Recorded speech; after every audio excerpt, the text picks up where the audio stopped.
In today's video, we're going to take a question from Ivan, and the question is, what is the difference between TMAX and Tri-X?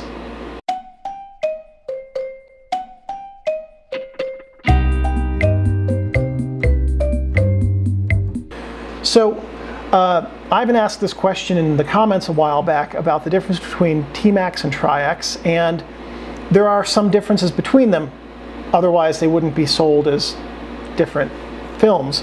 The biggest differences between TMAX and Tri-X are the grain type and the emulsion chemistry. What that specifically means is that the shape of the grain, if you were to get an electron microscope and zoom way, way, way in to see the actual silver particles on the film, the shape of those silver crystals is different on TMAX versus Tri-X. And also the chemistry used to make and then bind them to the film is slightly different. Some of the general characteristic differences between the two are that Tri-X dates to the mid-1950s, whereas the current iteration of TMAX, which is TMY2, dates to 2007. So there's a huge difference there. What was being engineered almost 70 years ago now is a lot different than what was being engineered a decade ago. And the tools that film engineers had at their disposal to engineer things 70 years ago were significantly different than they were after the turn of the century, where computers made things a lot different, electron microscopes made things a lot different.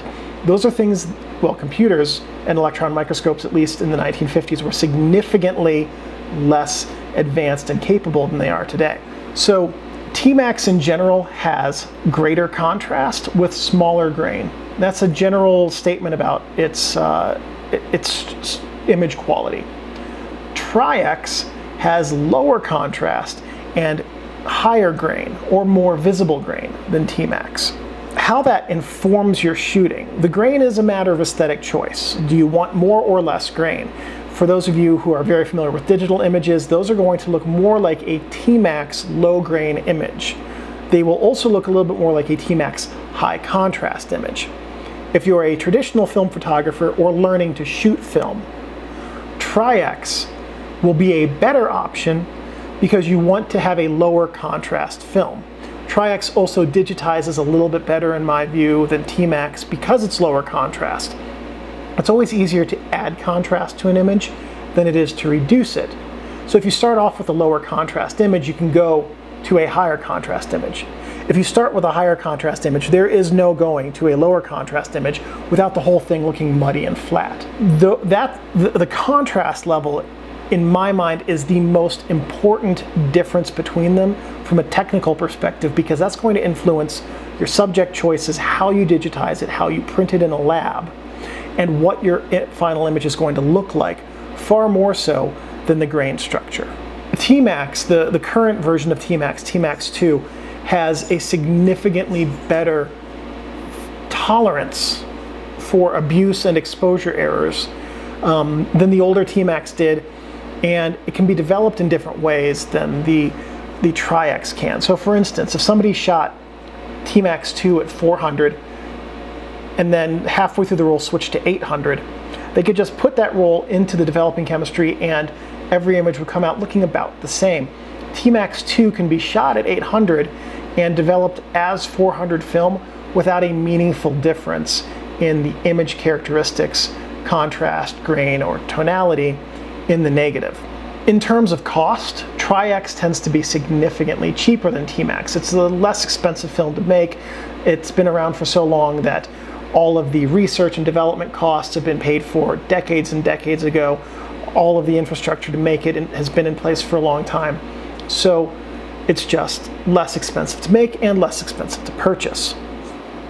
TMAX has a more contemporary image look. As I said, it looks more like a digital image compared to Tri-X. Tri-X tends to look more like a classic photo image. Tri-X also has a general reputation as being better for shooting than TMAX, meaning that it's possible to shoot Tri-X in a much larger ISO range than it is to shoot TMAX and still have competent results come back in your final images.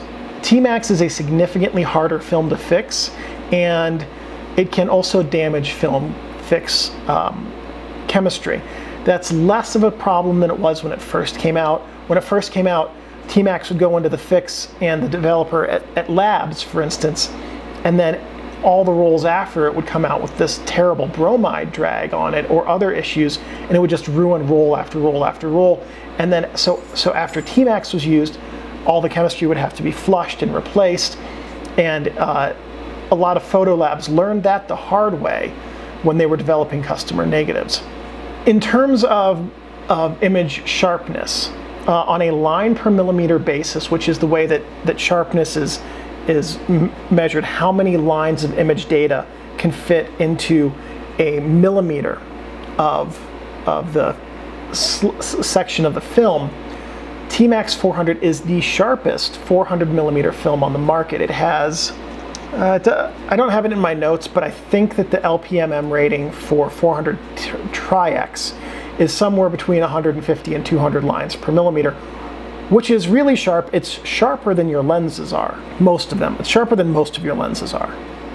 And so because it's the sharpest, that also means that TMAX 400 has the finest grain of any 400 ISO film on the market, which is also played out by looking at the images. If you shoot TMAX 400 in medium format, I mean, the images are really stunning. It's an amazing medium format film. I can't remember if it's made in large format or not. If it is, I've never shot it. TMAX has a slightly lower push latitude than Tri-X. So TMAX is rated at 400. It can safely be pushed 2 stops to 1600. Tri-X, I've pushed, and if you've seen my all about film video for Tri-X, to at least 3200. I've pushed it to 3200 with good results. I couldn't get Tri-X to 6400 successfully, but I've heard of people who have. But reliably, Tri-X can go up to 3200. Being pulled, TMAX and Tri-X can both be pulled down to 50 ISO. I've pulled them both that far. They get a bit muddy, but they can do it. So ultimately, I think the biggest difference between the two is the contrast profile, because that's going to inform how you shoot, how you develop, how you print, or how you digitize, much more so than anything else. After that, the next biggest difference is the push and pull latitude. That extra stop in Tri-X for pushing is very nice. And then thirdly, the grain structure, because that's going to inform your image aesthetic and how your final image is going to look when you print or digitize it. So those 3 things are the biggest differences between them. Everything else, the age of the emulsion and the technology going into it, ends up being fairly tertiary, but it's interesting to know the history of the 2 different films to understand how they evolved differently, though side by side, in the last 10 years.